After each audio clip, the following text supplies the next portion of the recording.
வணக்கம். சிலப்பதிகாரத்துல நம்ம வஞ்சி காண்டத்துல ஏற்கனவே ஒரு 3 காதை பார்த்துட்டோம். குன்றக்குரவை, காட்சி காதை, கால்கோள் காதை பார்த்தாச்சு. இன்னைக்கு நீர்ப்படை காதை ஆரம்பிக்கிறோம். இப்போ இதுவரைக்கும் வந்ததுல சேரன் செங்குட்டுவன் இமயத்திற்கு படையெடுத்து சென்று அவர்களை வெற்றி கொண்டு அவர்களுடைய தலையில் கல்லேற்றி விட்டான். அது வரைக்கும் நம்ம பார்த்தோம். இப்போ இனிமே அதை நீர்ப்படை செய்து கங்கை கங்கை ஆற்றிலே நீராட்டி அதை தமிழகத்துக்கு கொண்டு வரணும். இதுக்கு நடுவுல அவங்க அந்த போர் முடிஞ்ச பிறகு அந்த பாடி வீட்டுல தங்கியிருக்காங்க. இங்க எப்படி நீலகிரி பாடி வீட்டுல தங்கி இருந்தானோ அதே போல அங்க கங்கை கரையினுடைய பாடி வீட்டுல அவன் தங்கியிருக்கிறான். இப்ப இவங்க இங்கிருந்து கிளம்பி போய் எவ்வளவு நாள் ஆச்சு அப்படிங்கிற விவரம் எல்லாம் நமக்கு தெரியலையே அப்படின்னு யோசிச்சோம்னா அடுத்து வரக்கூடிய செய்திகள்ல அது தெரியுது. அதாவது 32 மாசம் ஆச்சு அவன் இங்கேருந்து கிளம்பி போய் அங்க இருக்கும்போது 32 நடுவுல ஒரு ஒரு கூற்றாக வருகிறது. நிமித்தகன் சொல்றான், மன்னவனே நம்ம கிளம்பி 32 மாசம் ஆயிடுச்சு, கிட்டத்தட்ட 1.5 வருஷம் அவங்க இந்த போர்ல பெரும் போர்ல ஈடுபட்டிருக்காங்க. அந்த போக்குவரத்து செலவு எல்லாம். இப்ப இந்த நீர்ப்படை காதையில நம்ம அவன் வெற்றி கொண்டு விட்டான். அந்த தலையில ஏற்றி அந்த மணிமுடியை ஏற்றி வைத்து அந்த அந்த வேலையை முடிச்சாச்சு. சிலரை உயிரோட சிறைப்பிடிச்சிட்டான், சில பேரை கொண்டாச்சு, சில பேர் ஓடி போயிட்டாங்க. இப்போ அவனோடு போரிட்ட போர் வீரர்களுக்கு அவன் பெரிய சிறப்பு செய்யணும். அது வழக்கமா செய்யக்கூடியதுதான். ஒரு போர் முடிந்த பிறகு அந்த போர் வீரர்களுக்கு உயிரோடு இருப்பவர்களுக்கு சிறப்பும் இறந்து போனவர்களுக்கான சிறப்பையும் செய்யணும். அதை இங்க சேரன் செங்குட்டுவன் செய்யறான். அவர்களுக்கு எல்லாம் பொன்னாலான பொலந்தும்பை அந்த மாலையை அடித்து பொன்னாலான மாலைகளை எல்லாம் அழித்து அவர்களுக்கு பரிசுகளை வழங்குகிறான். அந்த ஒரு காட்சி வருகிறது. அப்போ இங்கிருந்து ஒரு இந்தியா முழுக்க போயிட்டு கொண்டிருக்கக்கூடிய தென் திசைக்கும் வட திசைக்கும் போயிட்டு கொண்டிருக்கக்கூடிய மாடலன் அங்க வரார். மாடலன் வரும் பொழுது மாடலன் ஒரு மன்னவனை இந்த பாடி வீட்டுல தங்கி இருக்கக்கூடிய மன்னவனை பார்த்து அங்க அவ காணல் வரி பாடினா இல்லையா, அந்த காணல் வரி மாதவி பாடிய காணல் வரி கனக விசையரின் முடித்தலை நெறித்தது அப்படின்னு சொல்றாரு. எங்க இருந்து எங்க கனெக்ஷன் பாருங்க. அவள் பாடிய காணல் வரியினால்தான் இவ்வளவு நடந்தது. அது கனக விசையரின் முடித்தலை நெறித்தது அப்படின்னு சொன்ன உடனே நீங்க சொல்றது ரொம்ப வியப்பா இருக்கு, என்ன விஷயம் அது அப்படின்னு கேக்குறான் சேரன். அப்போ மாடலன் எல்லாத்தையும் சொல்றாரு, என்ன நடந்தது எல்லாத்தையும் திரும்ப சொல்றாரு. திரும்ப அந்த கதை அப்படியே வருது. அப்புறம் மத்தவங்களுக்கு எல்லாம் இப்ப என்ன ஆச்சு நமக்கு தெரியணும் இல்லையா. இப்ப இத்தனை பேர் முன்னாடி இந்த காதையில இவ்வளவு பேர் வந்தாங்க. அடைக்கல காதையில மாதரி என்ன ஆனாள் இந்த செய்தி கேட்டு. அப்புறம் கவுந்தியடிகள் என்ன ஆனார், கோவலனுடைய தாய் தந்தையருக்கு என்னவானது, கோவலன் கண்ணகி 2 பேருடைய தாய் தந்தையருக்கும் என்னவானது, மாதவி மணிமேகலைக்கு என்னாச்சு. இப்ப இவ்வளவு பேரு உங்களோட கனெக்டடா இருக்கிறவங்க எல்லாருக்கும் என்னாச்சு, இந்த செய்திகளை எல்லாம் மாடல்னு சொல்றாரு. யார் யாருக்கு என்னாச்சு, அவங்க எல்லாம் என்ன ஆனாங்க இப்போ அப்படிங்கிற முழு செய்தியையும் சொல்றாரு. அப்புறம் சேரன் சோழ நாட்டை பத்தியும் பாண்டிய நாட்டை பத்தியும் விசாரிக்கிறான். சோழ நாடு எப்படி இருக்கிறது, ஏன்னா இவங்க 2 பேரும் கிளம்பி வந்த நாடு அது. சோழ நாட்டுக்கு எப்படி இருக்குன்னு கேக்குறான். பாண்டிய நாட்டுல இப்ப நெடுஞ்செழியன் இறந்து போயிட்டான். இப்ப அந்த நாட்டுக்கு என்ன என்ன ஆனது, என்ன மன்னன் இல்லாத நாடு எப்படி ஆயிடும், அதனால அதுக்கு என்ன ஆனது அப்படின்னு கேட்கிறான். அதை பத்தியும் அவர் சொல்றாரு. சோ இதெல்லாம் கேட்டு முடிக்கும் பொழுது மாலை நேரம் வந்து விடுகிறது. அவங்க இன்னும் கொஞ்ச நாள்ல அங்கிருந்து கிளம்ப போறாங்க. மாலை நேரம் வந்துடுச்சு. இதுக்கு நடுவுல அங்க அவள் வருந்தி இருக்கிறாள். இது பேர் என்ன, அவனுடைய தேவி வருந்திருக்கிறாள். சேரன் செங்குட்டு கிட்டத்தட்ட 32 மாசம் ஆச்சுன்னா அவங்க செங்குட்டுடைய தேவி வருந்தி இருக்கிறாள். அப்போ அங்கிருந்து தகவல் வருது, மன்னவன் அங்கிருந்து கிளம்பிட்டான், போர் முடிச்சு இங்க இருந்து கிளம்பி ஊருக்கு திரும்ப போகிறான் என்று சொல்லி செய்தி வருகிறது. அந்த செய்தி வந்த உடனே அவர்கள் எல்லாம் மகிழ்ந்து 5 வகையான பண்களை இசைத்து, 5 வகைன்னா இங்க குறிஞ்சி, முல்லை, மருதம், நெய்தல், பாலை, இந்த 4 வகையான அந்த பாடல்களையும் பாடி அரசி மகிழ அந்த நகர மாந்தர்கள் எல்லாம் எதிர்கொள்ள சேரன் செங்குட்டுவன் மீண்டும் வஞ்சி நகரத்துக்கு விடுகிறான். இந்த பகுதிக்குள்ள இந்த நீர்ப்படை காதையில இவ்வளவு செய்திகளையும் நாம பார்க்க போறோம். கிட்டத்தட்ட கொஞ்சம் பெரிய பகுதி தான் இது.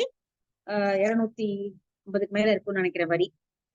ஆமா, ரொம்ப வெரி இன்ட்ரெஸ்டிங்கான, சீக்கிரமா படிச்சு முடிச்சிடக்கூடியதுதான். 257 வரி இருக்கு.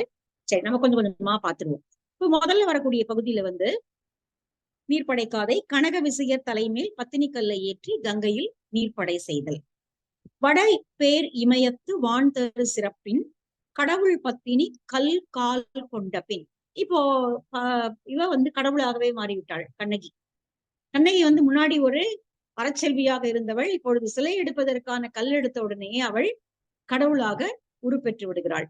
வடபேறு இமயத்து வான் தரு சிறப்பின். வடபேறு இமயத்திலும் மழை பெய்கிறது என்றால் அதற்கு காரணம் அவளுடைய பத்தினி தன்மையினால்தான். கடவுள் பத்தினி கால் கொண்ட பின், அந்த பத்தினிக்கான கல்லை சிலை செய்வதற்கான கல்லை எடுத்துக்கொண்ட பின் சினவேல் முன்பின் செருவெங் கோலத்து கனக விசையர் தம் கதிர்முடி ஏற்றி. சினவேல் முன்பு, முன்புனா வலிமை, முன்பு அப்படின்னா சினவேல் முன்பு, சினம் பொருந்திய வேலை கொண்ட வலிமையுடையவனாகிய சேரன் செங்குட்டுவன் அந்த ஒளி பொருந்திய கனக விசேடனுடைய தலைமுடி மேல் அதை ஏற்றி வைக்கிறாங்க. அந்த கல்லை ஏற்றி வைத்து அவங்க தூக்கிட்டு வர சொல்றாங்க. கொஞ்சம் தூரம் அப்படி தூக்கிட்டு வர சொல்லியிருப்பாங்க. செறிகழல் வேந்தன் தென் தமிழ் ஆற்றல் அறியாது மலைந்த ஆரிய மன்னரை, தமிழ் மன்னர்களுடைய ஆற்றலை அறியாமல் இப்படி இகழ்ந்து பேசிய, நகைப்புக்காக பேசிய கனக விசேரனுடைய இந்த நிலைமையை பார்த்து மற்றவர்கள் எல்லாம் நீங்க பேச மாட்டாங்க. தமிழ் மன்னர்கள் எவ்வளவு சிறப்பு பொருந்தியவர்கள் என்பதை உணர்ந்து கொள்வார்கள் என்பதற்காக இது நடத்தப்பட்டது. செயிர்தொழில் முதியோன் செய்தொழில் பெருக. செயிர்தொழில் முதியோன் அப்படின்னா யமன், யமனை குறிக்கும். செயிர்தொழில் முதியோன், முதியவன், அவன் வந்து காலம் கடந்தவன் இல்லையா, காலங்காலமாக இருக்கக்கூடியவன் யமன். அவன் செயிர்தொழில், அவனுடைய தொழில் என்ன, உயிர்களை கவர்வது. உயிர்களை கவரக்கூடிய தொழில் உடையவ முதியவனாக்கிய யமன் மலைக்கும்படியாக அவனுடைய செய்தொழில் பெருக உயிர் தொகை உண்ட 9 இரட்டி என்று யாண்டும் மதியும் நாளும் கடிகையும் ஈண்டு நீர் ஞாலம் கூட்டி என் கொள. இது ஏற்கனவே நம்ம முன்னாடி பார்த்த அந்த செய்தியை தான் இங்க திரும்ப சொல்றாரு. அதாவது எப்படி வந்து மகாபாரதத்துல போர் 18 நாள் நடந்தது, 18 வருடம் நடந்தது. இந்திரர்களுக்கும் தேவர்கள் அசுரர்களுக்குமான போர் 18 வருடம் நடந்தது. மகாபாரத போர் 18 நாள் நடந்தது. இங்க சேரன் செங்குட்டுவனுடைய போர் 18 நாழிகையில முடிஞ்சு போச்சு அப்படின்னு முன்னாடி பகுதியில நம்ம பார்த்த ஒரு இடம். அதையேதான் இங்க சொல்றாரு. செயிர்தொழில் முதியோன் செய்தொழில் பெருக உயிர் தொகை உண்ட 9 இரட்டி. 9 இரட்டி, 9 × 2 18 நாழிகை. 18 ஒரு நாழிகைங்கிறது 1.5 மணி நேரம் இல்லையா? அந்த இன்னைக்கு நம்ம பாக்குற கணக்குல 1.5 மணி நேரம். அப்போ 18 நாழிகையில முடிஞ்சு போச்சு. அதாவது ஒரு half a dayல முடிஞ்சு போச்சு. உயிர் தொகை உண்டு 9 இரட்டி என்று யாண்டும் மதியும் நாளும் கடிகையும். யாண்டு வந்து 18 ஆண்டு, தேவாசுரர் போர் 18 ஆண்டு. மதினா மாசங்கள், ராமனுக்கும் ராவணனுக்கும் நடந்த போர் 18 மாதங்கள். நாள் 18 நாள், மகாபாரத போர் 18 நாள். கடிகை வந்து இங்கே நாழிகை, இங்கே சேரன் செங்குட்டுவன் நிகழ்த்திய போர். அதாவது எப்படி ஒரு பெருமையை சேர்க்கணும்னா அத புராணமா மாத்தணும். ஒன்றைக்கு சிறப்பா செய்யணும் அப்படின்னா, ஒன்றைக்கு சிறப்பு சேர்க்கணும் அப்படின்னா அதை நீங்கள் புராண கதையாக மாற்றி நிறுவினால்தான் அது காலங்காலமாக பேசப்படும், இல்லைன்னா பேசப்படாது. நீங்க வந்து ஒரு ஃபேக்டா இருக்கிறத கூட ஒரு கதையா மாத்தினீங்கன்னாதான் அந்த கதைகள் நீண்ட காலத்துக்கு உலகத்துல உழவும். இல்லை என்றால் அது உழவாது. கதைகளுக்கு உயிர் ஜாஸ்தி, அதுக்கு சிறகுகளும் அதிகம், அது வேகமா பரவிடும். இப்போ ராமாயண மகாபாரதம் எல்லாம் வாய்மொழியாக இருந்து செவ்விலக்கியங்களாக ஆனவை. இவையெல்லாம் கதைகளாக பல்வேறு நூற்றாண்டுகளாக மக்களிடையே புழங்கி வந்தவை. அப்போ ஒண்ணு வாழ வைக்கணும்னா அதை கதையா மாத்தணும். அந்த கதையா மாத்தினாதான் அது நீண்ட நாள் வாழும், காது காதா வாழும். இப்படி கர்ண பரம்பரை கதையாகவே அது வாழ்ந்துடும். அதனாலதான் இங்க திரும்ப திரும்ப வந்து இந்த வரிசையில தேவாசுர போர், மகாபாரத போர், ராமாயண போர் வரிசையில சேரன் செங்குட்டுவனுடைய போரையும் வைக்கிறார். இல்லைன்னா எத்தனையோ பேர்கள் இதுவும் ஒன்றுதான். ஆனால் இதை ஒரு புராணமாக மாத்தும் பொழுது அதற்கான ஆயுள் அதிகம் அப்படிங்கிறதுனால இதை வந்து ரொம்ப ஞாபகமா அதை செய்யறார். கடிகையும் ஈண்டு நீர் ஞாலம் கூட்டி என் கொள. இந்த உலகம் அப்படிதான் இந்த போரை நினைவு வைத்துக் கொள்ளும். 18 மாதம், 18 ஆண்டு, 18 மாதம், 18 நாட்கள், 18 நாழிகை என்று இப்படி நடந்த போர்கள்ல இது ஒன்று என்று ஈண்டு நீர் ஞாலம் கூட்டி என் கொள அது நினைவில் வைத்துக் கொள்ள.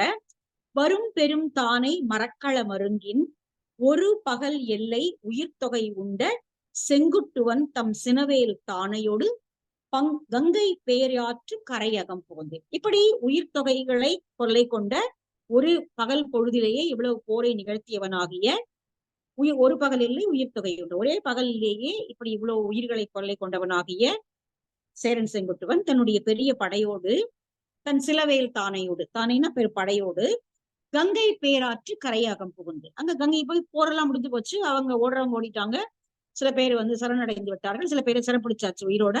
எல்லாம் முடிஞ்ச பிறகு அவன் கங்கை பேராற்றும் கரையில நூற்றுக்கண்ணவர்கள் ஏற்கனவே பார்த்தோம், அவன் தான் இவனுடைய நண்பர்கள். ஆரிய அரசர்களாக இருந்தாலும் அவர்கள் சேரன் செங்குட்டுவனுடைய நண்பர்கள். அவங்கதான் அந்த கங்கை பெருநெறியை கடப்பதற்கான கப்பல்கள், நாவாய்கள் எல்லாம் கொடுத்து உதவி உள்ள கூட்டிட்டு வந்தாங்க.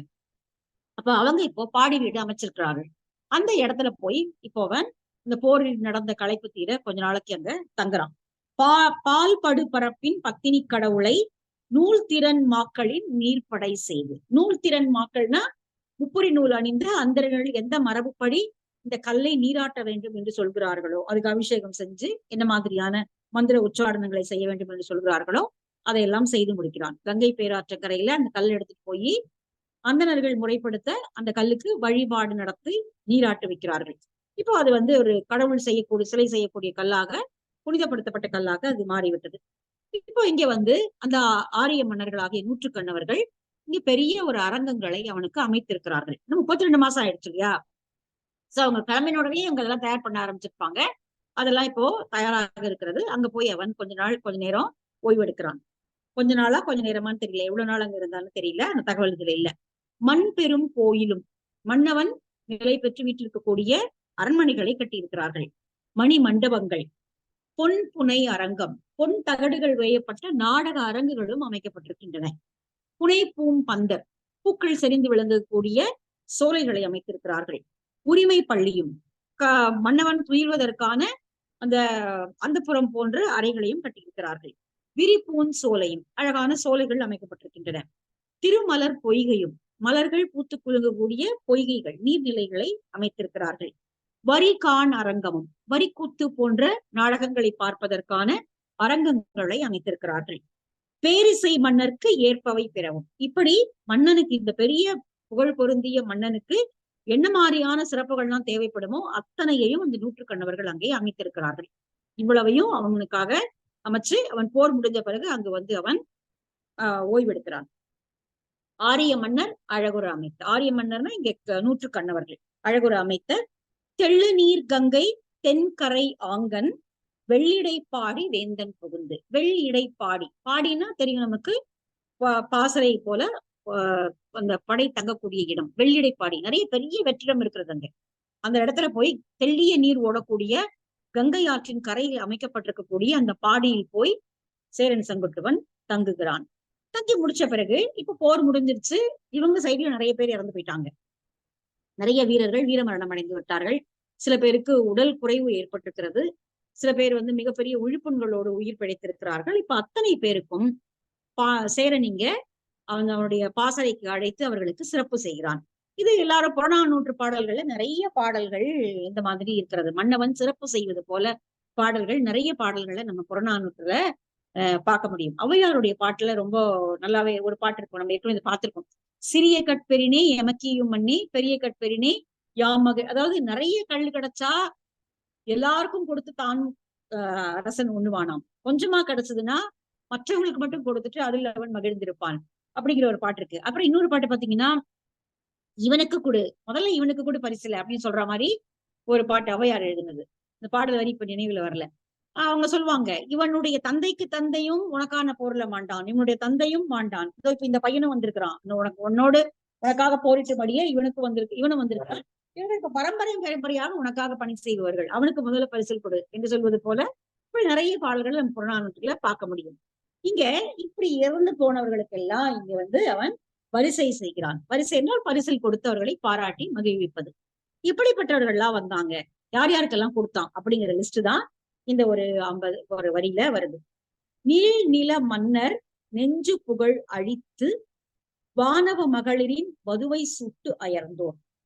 நீள் நில மன்னர், இந்த நீண்ட நெடிய உலகை ஆளுகின்ற பகை மன்னர்களுடைய மனச்செருக்கை அழித்து, புகழ் அழித்து, நெஞ்சு புகழ் அழித்து, அவருடைய மனசுல ஒரு பெரிய தாங்கள் தான் ரொம்ப புகழடைந்தவர்கள் என்று இருக்கும் இல்லையா, அந்த புகழெல்லாம் அழிந்து போகும்படியாக அவர்களை வெட்டி சாய்த்து, இப்ப அவங்க வான உலகம் போயிட்டாங்க, வானுலகத்துக்கு போயிட்டாங்க. அந்த வானுலகத்துல இருக்கக்கூடிய பெண்களை போய் அவர்கள் மணந்து கொள்வார்கள். வானவ மகளிரின் வதுவை சுட்டு அயர்ந்தோர். நம்ம இங்கே இருந்து போய் மேலுலகத்துல போய் கல்யாணம் பண்ணிக்கிட்டோம் அப்படின்னா இங்க இறந்து போயிட்டான். அவனை இங்கே சேரன் செங்குட்டுவனுடைய வீரன் வெட்டி சாய்த்து விட்டான். நீழ்நில மன்னர் நெஞ்சு புகழ் அழித்து வானவ மகளிரின் வதுவை சுட்டு அயர்ந்தோர். அப்படி கொன்றவர்கள், எதிரி மன்னர்களை கொன்ற வீரர்கள், அவர்களுக்கு பரிசு கொடுக்கிறான். உலையா வெண்சமம் ஊர்ந்து அமர் உழக்கி தலையும் தோளும் விலை பெற கடந்தோர். ஆனா இந்த பக்கமும் மரணம் நிறைய இருக்கு. உலையா வெண்சமம் ஊர்ந்து, அந்த வெண்சம போருக்குள்ள அப்படி ஒரு இடமா உள்ள போய் போய் அதை அமர் உழக்கி, அந்த போரை உழக்கி நடத்தி தலையும் தோளும் விலை பெற கிடந்தோர். தன்னுடைய தலையும் தோளும் தனித்தனியாக விலையாக கொடுத்து வீழ்ந்து பட்ட வீரர்கள். அவர்களுடைய உறவினர்கள் யாராவது இருப்பாங்க, அவர்களுக்குரியவர்கள் யாராவது இருப்பாங்க, அவங்க கிட்ட இந்த பரிசை கொடுக்குறான். நாள் விளை கிளையுள் நல் அமர் அழுவத்து வாழ்வினை முடித்து மரத்தொடு முடித்தோர். அதாவது விசுவாசமா இருக்கிறது அப்படிங்கிறது. நம்ம வந்து முன்னாடி இந்திர விழா ஊர் எடுத்த காதையில பார்த்தோம். இந்த ஊர் விழா எடுத்ததுக்கு முன்னாடி வீரர்கள்லாம் வந்து அந்த கொற்றவைக்கு வந்து பலி கொடுக்கிறார்கள். தங்களுடைய மன்னனுக்கு வெற்றி உண்டாகட்டும் என்று சொல்லி தங்களுடைய தலைமுடியை கையில் பிடித்துக் கொண்டு வாளால் தலையை சீவி அந்த பீடத்தில் வைத்து அவர்களுக்கு முன்னாடி வந்து இந்த மாதிரி ஒரு பிரதிஜை எடுத்துக் கொள்கிறார்கள் அப்படிங்கறது பார்த்தோம். அப்போ அரசன் அரசன் போட்ட உப்புக்காக வாழ்நாள் முழுக்க விசுவாசமாக இருக்கக்கூடிய வீரர்கள் அவனுக்கு பல பேர் உண்டு. அப்படி நாள் விலை கிளையுள் ஒரு நாள் அவன் கொடுத்த ஒரு உணவுக்காகவும் அந்த விலைக்காகவும் தங்களுடைய வாழ்நாள் முழுக்க அவனுக்கு நன்றி கடன் பட்டு நல்லமர் வாழ்வினை முடித்து மரத்தோடு முடித்தோர் நாள் விலை கிளையுள் நல்லமர் அழுவத்து வாழ்வினை முடித்து மரத்தோடு முடித்தோர். அப்படி அவன் போட்ட உணவை உண்டதனால் அவனுக்கு நன்றி கடன் பட்டவர்களாக அந்த போர்க்களத்தில் வந்து தங்களுடைய நன்றி கடனை தீர்க்கும்படியாக தங்களுடைய உயிரை விட்ட வீரர்கள், அந்த வீரர்களுக்கு அவன் பரிசுகளை வழங்குகிறான். அதாவது அவருடைய உறவினர்களுக்கு கொடுத்திருப்பான். குழிக்கண் பேய்மகள் குறவையின் தொடுத்து வழிமருங்கு ஏத்த வாளோடு மடிந்தோர். குழியான கண்களை உடைய பேய்மகள், அந்த போர்க்களத்துல பேய்கள் வந்து கூத்தாடும் அப்படிங்கறது பார்த்தோம். பேய்மகளிர் கூத்தாடுவதற்கு பாடு பொருளாக இப்போ அந்த பேய்கள் வந்து வாழ்த்தி பாடுகிறது இந்த வீரர்களை. இவ்வளவு பேரை வெட்டி சாச்சிட்டு நமக்கு உணவா கொடுத்து போயிட்டானே என்று அந்த பேய்மகள் வாழ்த்தி பாடுகிறாளாம். குழிந்த கண்களை உடைய பேய்மகளிர் புறவை கூத்தாடுவதற்குரிய பாடு பொருளாக இப்ப அந்த வீரன் ஆகிவிட்டான். அவனுடைய வீரத்தை கண்டு இப்படிப்பட்டவனுடைய பிள்ளை அப்படின்னு சொல்லி அவனுடைய வழித்தோன்றல்களுக்கும் பாராட்டு கிடைக்கும்படியாக பகை மன்னர்களை போர்க்களத்தில் வீழ்த்திய அந்த வீரர்களுக்கு அவன் பரிசுகளை வழங்குகிறான். குழிக்கண் பேய்மகள் குறவையின் தொடுத்து வழி மருங்கியத, வழினா அடுத்தடுத்து வரக்கூடிய சந்ததியினரும் பாராட்டுப்படும்படியாக இவனுடைய அப்பா அப்படிப்பட்ட ஒரு போர்க்களத்துல போய் அப்படி மாண்டு போனவர் என்ற பெருமை கிடைக்கும்படியாக வாளோடு மடிந்தோர், தங்களுடைய கைகள்ல வாளை பிடித்தபடியே மடிந்து போனவர்கள் அவர்களுக்கும். கிளைகள் தம்மோடு கிளர்பூன் ஆகத்து வளையோர் மடிய மடிந்தோர் மைந்தர் மலைத்து தலைவந்தோர் வாளோடு மடிய தலைத்தார்வாகை தம் முடிக்கு அணிந்தோர். அடுத்தது கிளைகள் தம்மோடு உறவினர்களோடெல்லாம் வந்திருக்காங்க. ஒரு நிறைய பேர் வந்து உறவினர்களாகவும் அது உள்ள இருக்காங்க. அதாவது அப்படியே குடும்பமாக வீரர்களாக இருக்கிறார்கள். அவர்களுடைய இப்ப இவன் இந்த போர்ல விழுந்து போயிட்டானா, மரணம் அடைந்து விட்டான் என்றால் அவனுடைய கிளைகள்ல நிறைய பேரும் மரணம் அடையக்கூடும். சுற்றத்தினர்களும் இந்த செய்தி தாங்காம கேட்டு அவங்களும் மடியலாம், அவருடைய மனைவிமார் மடியலாம். ஆனாலும் அவர்கள் அதை எதையுமே பொருட்படுத்தாமல் மன்னனுக்காக பணி செய்ய வேண்டும் என்ற ஒரே கடமையோடு இந்த போர்க்களத்தில் வந்து தம்முடைய உயிரை நீக்கிறார்கள். அதுதான் இங்க சொல்றாரு. வளையோர் மடிய மடிந்தோர் மைந்தர் மலைத்து தலை வந்தோர் வாளோடு மடிய. மலைத்து தலை வந்தோர் தங்களுக்கு எதிரிகளாக வந்த மன்னர்கள் மடியும்படியாக அவருடைய தலைகளை வெட்டி வீழ்த்தி வாளோடு மடிந்த நிறைய இந்த போரி வீரமரணம் அடைந்த வீரர்களுக்கு அவன் தங்களுடைய தலையிலே வாகையாகிய மாலையை சுட்டி கொண்டவர்களாகிய, ஆனால் இறந்து போயிடுறாங்க, அவங்க போர்க்களத்துல இறந்து போயிடுறாங்க. ஆனால் அவர்கள் வெற்றி வாகை சூடியவர்கள். அப்படிப்பட்ட வீரர்களுக்கும் அவன் அந்த பரிசுகளை வழங்குகிறான். புன்தோய் குருதியின் பொலிந்த மைந்தர் தின்தேர் கொடுஞ்சியோடு தேரோர் வீழ புன்தோய் குருதியின் பொலிந்த மைந்தர். தின்தேர் கொடுஞ்சி, திண்ணிய தேரில் இருக்கக்கூடிய இந்த கொடுஞ்சி இற்றையெல்லாம் அழித்து தேர்ப்படையை தகர்த்தெறிந்து தங்களுடைய மார்பில் பல்வேறு விழுப்புண்களை தாங்கிய வீரர்கள். இப்ப இவங்க உயிரோடு இருக்காங்க, ஆனால் மார்புகள உடம்பு முழுக்க விழுப்புண்களை ஏந்தி இருக்கிறார்கள். ஆனால் இவர்கள் பகை அரசர்களுடைய தேர்களை வெட்டி சாய்த்தவர்கள். அந்த வீரர்களுக்கு கொடுக்கிறான். மாற்றரும் சிறப்பின் மணி முடி கருந்தலை கூற்று கண்ணோட அறிந்து களம் கொண்டோர். கூற்றுவனே பார்த்து அடடா இப்படி செஞ்சுட்டாங்களே என்று இரக்கம் கொள்ளும்படியாக மாற்று அரசர்களுடைய இருண்ட கூந்தல், அதாவது கரிய அவர்களுடைய அந்த தலைமுடி இருக்கிறதுல அதை பற்றி அவருடைய தலையை சீவி எறிந்த வீரர்கள். இப்படிப்பட்ட பெரிய வீரத்தை உடையவர்கள். மாற்றரும் சிறப்பின் மணிமுடி கருந்தலை, மணிமுடி சூட்டிய அந்த கருந்தலைகளை கூற்றுவனே பார்த்து வியக்கும்படியாக, ஐயோ கொஞ்சம் விட்டுலாமே அப்படின்னு அவனே இறக்கப்படுறானா கூற்றுவனே. ஆனாலும் விடாமல் அவருடைய தலையை அறிந்து கொன்றவர்கள். அறிந்து களம் கண்டோர். நிறம் சிதை கவயமுடு நிறப்புண் கூர்ந்து புறம் பெற வந்த போர்வாள் மறவர் வருக தாம் என வாகை பொலந்தோடு. நிறம் சிதை கவயமுடு, கவயம் அவங்க மேல போட்டிருக்கிற தோலால் ஆகிய கேடயத்தை அணிந்திருக்கிறார்கள் போர் செய்பவர்கள்.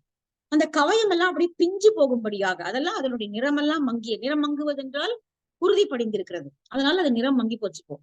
படிந்து இது சிதைந்து போயிருக்கிறது. அப்படி சிதைந்து போகும்படியாக நிறப்புண், பல்வேறு வகையான ரத்தம் வழியக்கூடிய புண்கள் பலவற்றை தங்களுடைய உடலில் தாங்கிக் கொண்டு புறம் பெற வந்த போர் வாழ் மறவர்.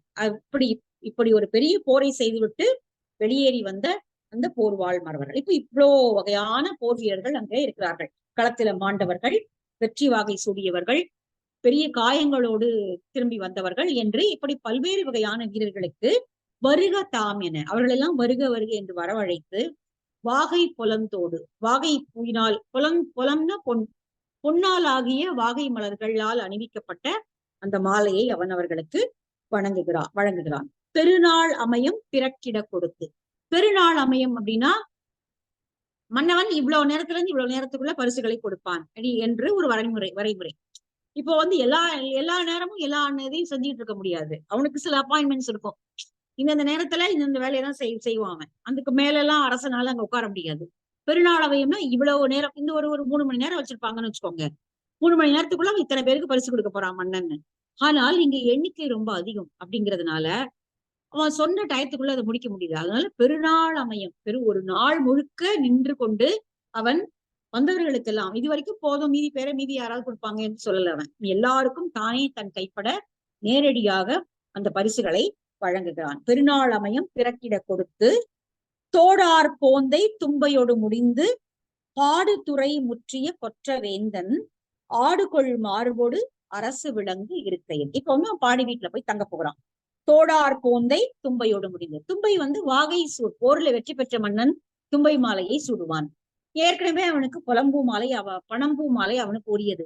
இப்ப பணம்பூ மாலையோடு அவன் தும்பை மாலையும் சூடிக்கொண்டு பாடுதுறை முற்றிய, மற்றவர்களால் புகழ்ந்து பாடப்படக்கூடிய போரினை செய்தவனாகிய, புலவர்களால் புகழ்ந்து பாடக்கூடிய போரினை செய்தவனாகிய சேரன் செங்குட்டுவன் இப்பொழுது ஆடுகொள் மார்போடு வெற்றி களிப்பால் பெருமிதம் தோன்றக்கூடிய அப்படியே ஒரு நெஞ்சு விடச்சு அப்படி போய் அந்த தன்னுடைய அரச இருக்கையில போய் அமர்கிறான். இப்ப அங்க கங்கை கரையில அவர்கள் பாடி வீடு அமைத்திருக்கிறார்கள். இன்னும் நிறைய மண்டபங்கள் எல்லாத்தையும் அமைச்சிருக்காங்க.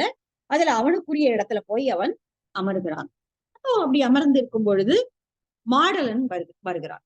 இப்படி எல்லா திசைகளிலும் போய் புண்ணிய நீராட்டி கொண்டு வரக்கூடிய மாடலன் அங்க வரார். மாடல மறையோன் வந்து தோன்றி, மறையோன் வந்து மன்னன் முன்னாடி வந்து தோன்றி, வாழ்க எம்போ, எங்களுடைய அரசனை வாழ்வாயாக.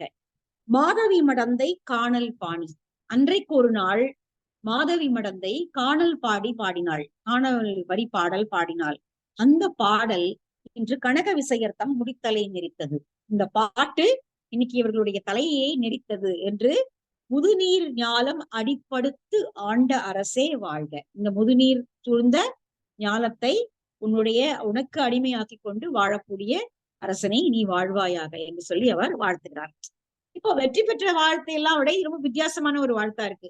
அப்போ சேரன் செங்குட்டுவன் ஆச்சரியத்தோடு கேட்கிறார், என்ன பிறர் நகைக்கும்படியாக இப்படி ஒரு வாழ்த்தை நீங்க சொல்றீங்களே, இதுக்கு என்ன அர்த்தம் அப்படின்னு கேட்கிறார். பகை புலத்து அரசர் பலர் ஈங்கு அறியா நகைத்திறம் கூறினை நான்மறையாள யாது நீ கூறிய உரைப்பொருள் ஈங்கு என. இப்ப அங்க இருக்கிறவங்களுக்கு எல்லாம் இது என்ன விஷயம்னு தெரியாது இல்லையா. கண்ணகிக்கு சிலை எடுக்கிறாங்க, ஒரு பத்தினி கடவுளுக்கு சிலை எடுக்க போறாங்க. தமிழ் மன்னர்களை அவமதிப்பாக பேசுறதுனால போர் எடுத்து வந்திருக்கான் அப்படிங்கிறது தெரியும். ஆனா எதையோ முடிச்சு போட்டு இவர் சொல்றதை கேட்கும் பொழுது இங்க இருக்கிறவங்களுக்கு எல்லாம் அதை கேட்கறதுக்கு வியப்பா இருக்கு. மாதவி பாடிய காணல் வரி பாடலுக்கும் இவங்க தலையில கல் ஏற்றத்துக்கும் என்ன சம்பந்தம் இருக்கு, இப்படி ஒரு வியப்பான ஒரு விஷயத்தை நீ சொல்றியே, என்ன அர்த்தம் அதுக்கு அப்படின்னு சொல்லி சேரன் செங்குட்டுவன் கேட்கிறான். அப்போ மாடலன் தான் இதுவரைக்கும் சேகரித்த செய்திகளை எல்லாம் வரிசையா சொல்றாரு. அடுத்து வரக்கூடிய செய்திகள், மாடலன் கூறிய செய்திகள் பெரிய பகுதியா போகுது. கிட்டத்தட்ட 100 வரிக்கு மேல இருக்கிறது வந்து எல்லாரை பற்றிய செய்திகளையும் தொகுத்து சொல்கிறது. யாரெல்லாம் இது வரைக்கும் நம்ம பார்த்தோமோ அவர்களுடைய நிலைமை இப்போ என்னாச்சு. ஏன்னா கண்ணகி அங்க மதுரை வச்சா அங்க கிளம்பி இங்க வந்துட்டா, கோலனோட போயிட்டா, முடிஞ்சிச்சு, அவங்க கதை முடிஞ்சிருச்சு. இப்ப மற்றவர்கள் என்ன செய்தார்கள், மற்றவர்களுடைய நாடு என்னவானது, அவருடைய உறவினர்கள் என்ன ஆனார்கள், அதை தான் இந்த பகுதி நமக்கு சொல்லுது. கொஞ்சம் பார்க்கலாம், ஃபுல்லா முடிக்க முடியாது, பாதி பார்ப்போம். மாடல மறையோன் மன்னவர்க்கு உரைக்கும் காணல் துறை காணலம் தன்துறை கடல் விளையாட்டினுள் மாதவி மடந்தை வரினவில் பாணியோடு ஊடல் காலத்து ஊழ்வினை உறுத்து எழ கூடாது பிரிந்து குலக்கொடி தன்னுடன் மாடமூதூர் மதுரை புக்காங்கு இளைத்தார் வேந்தன் எழில்வான் எய்த கொலைக்களப்பட்ட கோவலன் மனைவி குடவர் கோவே நின்னாடு. இது பழைய அதே கதை தான், நமக்கு புரியுது. இது படிக்கும் போதே நமக்கு புரியுது என்னெல்லாம் நடந்தது அப்படிங்கிறது. காணலம் துறையில மாதவி காணல் வழி பாடல்களை பாடினால் அவன் ஊடல் கொண்டு எழுந்து வந்தான். ஊழ்வினை உறுத்து வந்து விட்டு அவன் மதுரைக்கு கிளம்பி வந்தான். குலக்கொடி தன்னோடு வந்தவன் அங்கே மதுரை மாநகர் புகுந்தான். அங்கே அவன் கொலையுண்டான். அங்க பாண்டியனும் கொலையுண்டான். பாண்டியனும் உயிர் துறக்கிறான். அப்படி இருவரும் உயிர் துறக்க அங்கிருந்து கிளம்பிய கண்ணகி உன்னுடைய நாடு வந்து அடைந்தாள். இந்நாடு புகுந்து வடதிசை மன்னர் மணிமுடி ஏறினாள். அங்கிருந்து கிளம்பி உன்னுடைய நாட்டுக்கு வந்தாளே கண்ணகி, அவள் இப்பொழுது கனக விசேரின் தலைமுடியில் ஏறி உட்கார்ந்திருக்கிறாள். வடதிசை மன்னர் மணிமுடி ஏறினள். இன்னும் கேட்டருள் இகழ்வேல் தடக்கை மன்னர் கோவே யான் வரும் காரணம். இன்னும் நிறைய இருக்கு நான் சொல்றதுக்கு, அதெல்லாம் கேளு அப்படிங்கிறார். மாமுனி பொதியில் மலை வளம் கொண்டு குமரியம் பெருந்துறை ஆடி மீழ்வேன். நான் வந்து எல்லா இடங்களுக்கும் சுத்திட்டு வந்திருக்கேன். எங்கெல்லாம் போனேன்? மாமுனி பொதிகை மலைக்கு போனேன். பொதிகை மலை அப்பொழுது புண்ணியம் மிகுந்த ஒரு புண்ணிய தலம் போல கருதப்பட்டுள்ளது. ஏற்கனவே நம்ம பார்த்தோம், இமயமலையிலிருந்து வந்து சில முனிவர்கள் தாங்கள் பொதிகை மலைக்கு போவதாக சொன்னார்கள். முன்னாடி பகுதியில பார்த்தோம் இல்லையா? மாமுனி பொதிகை தான் வந்து அகத்திய தோன்றிய இடம் அப்படிங்கிறதுனால அதற்கு ஒரு புண்ணிய தலமாக அது கருதப்படுகிறது. மாமுனி பொதியில் மலை வளம் கொண்டு அந்த மலையை சுற்றி வந்து குமரியம் பெருந்துறை ஆடி மீழ்வேன். அங்கிருந்து கன்னியாகுமரி போய் அங்க கடலாடி விட்டு இங்க வரேன். அங்கெல்லாம் போயிட்டு இங்க வரேன். ஊழ்வினை பயன்கொள் என்ன காரணம்னு தெரியாது, மதுரைக்கும் போனேன். உரைசால் சிறப்பின் வாய்வாழ் தென்னவன் மதுரையில் சென்றேன். அங்க போய் மதுரைக்கும் போய் பார்த்துட்டு வந்தேன். வலம்படு தானே மன்னவன் தன்னை சிலம்பின் வென்றனள் சேயிழை என்றாலும் அங்க போனவனதான் எனக்கு தகவல் தெரிஞ்சது. தன் கைகளில் இருந்த சிலம்பால் கண்ணகி பாண்டியனை வென்று விட்டாள். வலம்படு தானே மன்னவர், வெற்றியே ஈட்டக்கூடிய பாண்டியனை தன்னுடைய கைகளில் இருந்த சிலம்பால் வெற்றி கொண்டு விட்டாள் கண்ணகி என்ற செய்தி எனக்கு தெரிந்தது என்றாலும் சரி, மற்றவங்களுக்கு எல்லாம் என்ன ஆனது அப்படிங்கிறது இப்ப சொல்றாரு. தாது எரு மன்றத்து மாதிரி எழுந்து கோவலன் தீதிலன் கோமகன் பிழைத்தான் அடைக்கலம் இழந்தேன் இடைக்குலமாக்காள் குடையும் கோலும் பிழைத்தவோ என இடையுருள் யாமத்து எரியகம் புக்கதும். அப்ப மாதிரி தான் அவர்களை அடைக்கலமாக பார்த்து கொண்டவள் இல்லையா? அவங்க வீட்டுலதான் தங்கி இருந்தாங்க.